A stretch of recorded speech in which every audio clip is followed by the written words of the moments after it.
Hey, all you wiretappers out there. Now, I have a bonus episode here. I periodically, about every month, every 6 weeks, maybe every 2 months, depends on, how if I can get a good guest. I do a private Zoom call with people who have supported the podcast. Now, if you want to take part in this Zoom, donate $100 or more at least one time, and I'll make sure that you get included on the list. We always have a pretty good little turnout, not too many. You have a chance to ask questions. You can ask questions of me, but also I'll have one of my guests I've had on. And so you can go into further detail about whatever their expertise is. Now, recently I had a man named Paul Hodos on here. He's a former FBI surveillance technician. They hire like civilians to help do surveillances. And so Paul Hodos had done that for a long time. And Paul also wrote this book, Steel City Mafia, The Blood, Betrayal, and Pittsburgh's Last Dawn. And it's a heck of a book, I'll tell you right now. I got a lot of good feedback on it from my listeners and off of Facebook. So you might want to check that book out. Anyhow, I got Paul to come on and talk to the guys and tell some stories that he didn't include in the book, and he told a lot that he didn't want me to put on the podcast because he didn't want to give away his sources, and he had confidence of certain people and some agents, FBI agents.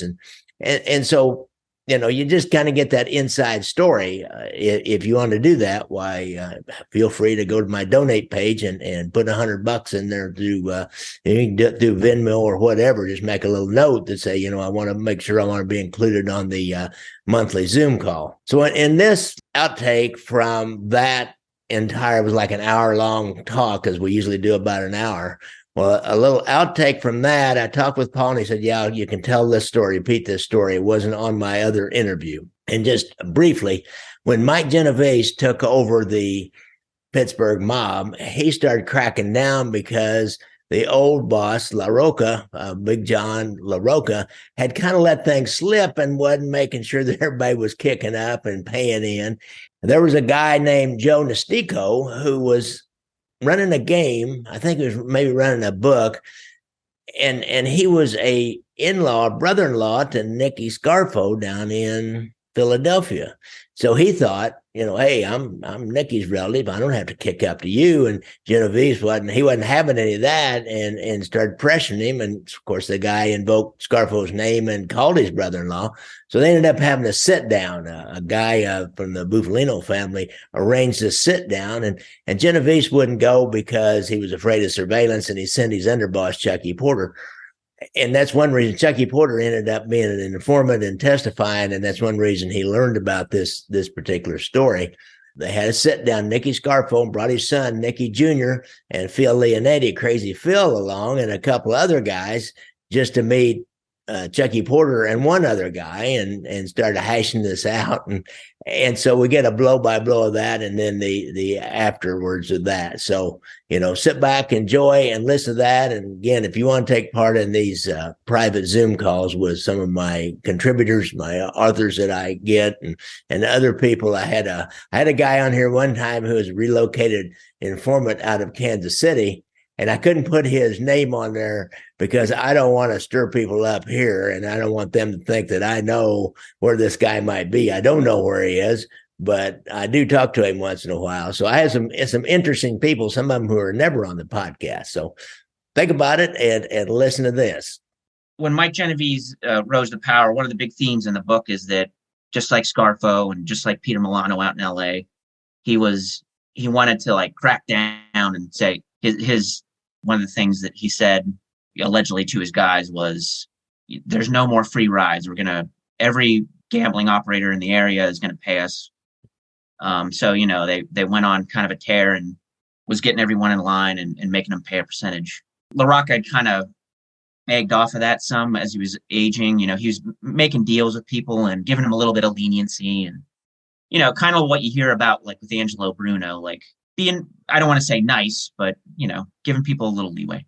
So Mike Genovese allegedly didn't want to do that anymore. And so he cracked down, and Scarfo's brother-in-law just happened to be a Pittsburgh area resident. He's a guy named Joe Nastico, and he was a bookmaker. The Pittsburgh family said, hey, you got to pay us now. and he refused, and probably invoked the name of his infamous relative. And the Pittsburgh family said, "We don't care. Give us money." And eventually, the percentage raised to 50%, which is pretty outrageous. But he was saying no, so they wanted to punish him for that. And then, eventually it got so heated that Scarfo decided to come out. And this was 1986, so his underboss was already Leonetti. Leonetti, like two other May guys, and I think at the time, I don't think Scarfo's son was made at the time, so an associate basically, but it was his son. Came out and they met at a hotel lounge in Monroeville, if you know Pittsburgh.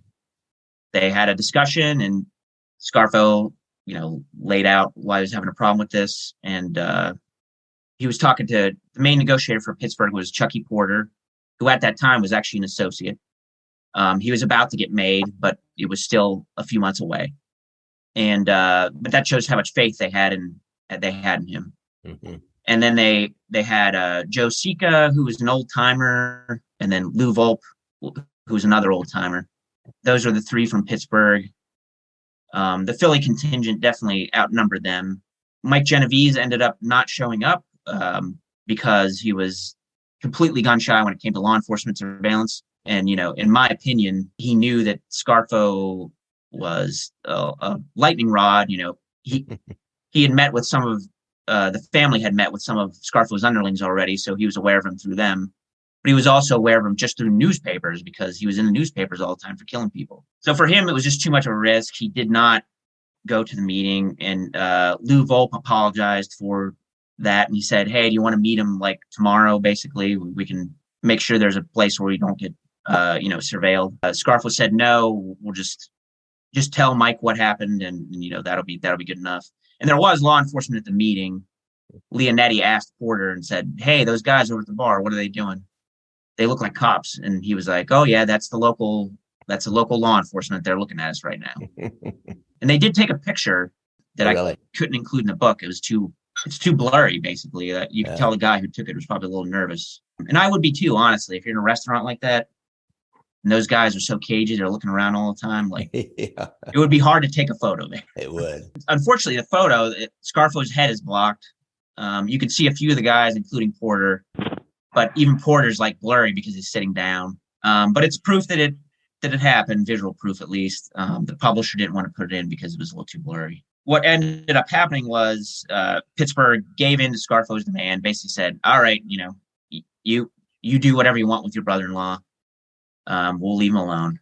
And then they made like a deal to put Philly's video poker machines in some bars and restaurants they had. And so they didn't just talk about only that thing. They talked about something business-wise too.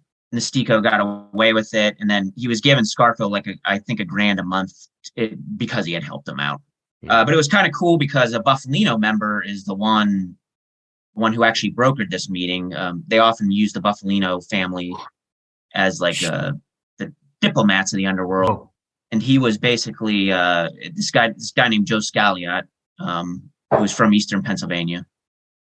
And he was the one who brought Scarfo and Porter together and made this happen. Interesting. I tried to see if that hotel is still standing. It was a Monroeville Marriott. Now I think it's a Hilton or something like that. But I think it's the same building. It's still there from 1986. The lounge is gone. Yeah. But for me, it's some pretty cool history for such a nondescript location. Really. That was amazing that somebody could get onto that. Now, were those agents or those local police, Pittsburgh coppers I think those were agents there. The next morning, the FBI followed Porter. He got up at 7 a.m., jumped in his car, and went over to a hardware store parking lot. And in the parking lot already was Mike Genovese waiting for him. And they walked and talked for about a little while, like 15, 20 minutes, I think. And they knew he was telling them about what happened at the meeting. Yeah. And and then they went their separate ways. So that was pretty interesting, I thought. I really appreciate Paul Hodos coming on and helping me out and entertaining and passing along all the extra information that he couldn't include in the book and in the podcast or to my fans. So don't forget, I like to ride motorcycles, so look out for motorcycles when you're out there. If you have a problem with PTSD and you've been in the service, go to the VA website. And if you have a problem with drugs or alcohol, no matter where you've been, go see Anthony Ruggiano. He's down in Florida working in a treatment center, and there's a hotline that you can see if you're on the YouTube, or go to Anthony Ruggiano's website, reformedgangsters.com, or go to his YouTube. That's probably the easiest way. Just search YouTube or Anthony Ruggiano. He's got his own, he's some of the competition. But he's a good guy, and a rising tide floats all boats. So thanks a lot. Like and subscribe to the YouTube channel, and hit me up on PayPal and give me $100, and you'll be in on some of these private Zoom calls I do. Thanks a lot, guys.